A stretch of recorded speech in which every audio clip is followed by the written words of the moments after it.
নমস্কার আমার সকল বন্ধুদের, সবাইকে অনেক অনেক ভালোবাসা। আগের ভিডিওটাতে আমাকে সবাই অনেক অনেক ভালোবাসা দিয়েছে, তার জন্য সবাইকে অনেক অনেক অনেক ধন্যবাদ। তো আমি দেখো ছাদে চলে এসেছি আজকে ফুল তোলার জন্য। তো ফুল তুলে এখন পুজো দেব। ভাবলাম তোমাদেরকে দেখাই আজকে আবার একটু। দেখো কি সুন্দর ফুল ফুটেছে না, অনেক জবা ফুল ফুটেছে গাছটায়। তারপরে দেখো পদ্ম ফুলের বাগান বানিয়ে দিয়েছে আমার হাজব্যান্ড। আর এদিকে দেখো আর একটা নতুন গাছ বসিয়েছিল, এই গাছটায় এত সুন্দর একটা ফুল ফুটেছে, মেরুন রঙের জবা ফুলটা। তো খুব সুন্দর ফুলটা, এত সুন্দর, মানে দেখে আমার নিজেরই মনটা ভরে যাচ্ছে, দেখে এত ভালো লাগছে। দেখো খুব সুন্দর, তাই না ফুলগুলো? তারপরে এদিকে আবার এই হলুদ ফুল গাছটাতেও আবার অনেক ফুল ফুটছে। যেহেতু বৃষ্টি হচ্ছে, বৃষ্টির জন্য গাছগুলো একদম সতেজ হয়ে গেছে, বেশি বেশি করে ফুল ফুটছে।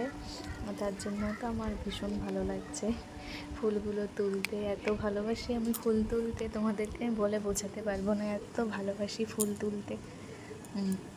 তারপরে দেখো নয়নতারা গাছগুলোতেও বেশ সুন্দর ফুল হচ্ছে, একটু বড় বড় হচ্ছে আগের থেকে। তো এগুলোও তুলে নেব সব। গাছে আর ফুল আমি রাখি না, সবই তুলে নিই, কারণ ফুল ফোটেই আসলে ভগবানের জন্য, সেই জন্য আমি সব ফুলই তুলে নিই। ফুলগুলো দেখো কি ভালো লাগছে, আমার নিজেরই খুব ভালো লাগে আসলে। তো এই যে সব ফুল আপাতত আমার ছেঁড়া হয়ে গেল, ভাবলাম একটা পদ্ম ফুলও ছিঁড়ে নিই।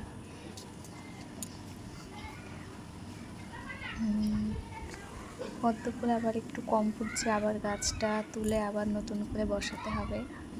আর এইদিকে দেখো এই গাছটা নতুন লাগিয়েছে, কত বড় বড় পাতা হয়েছে।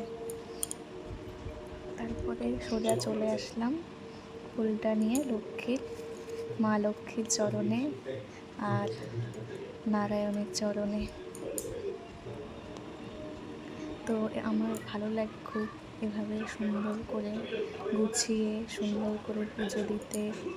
এরকম আমার মতো কার কার ভালো লাগে এরকম সুন্দর করে সাজিয়ে গুছিয়ে পুজো দিতে?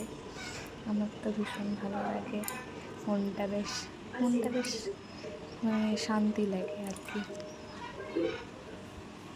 তো মোটামুটি সব ফুলগুলো দিলাম ঠাকুরের সিংহাসনে সাজিয়ে, আর ব্যাস হয়ে গেল আমার পুজো দেওয়া। তোমরা সবাই একটু বলো কেমন লাগছে আমাদের কাছে ফুলগুলো আর আমাদের এই যে ঠাকুরের সিংহাসন, সবাই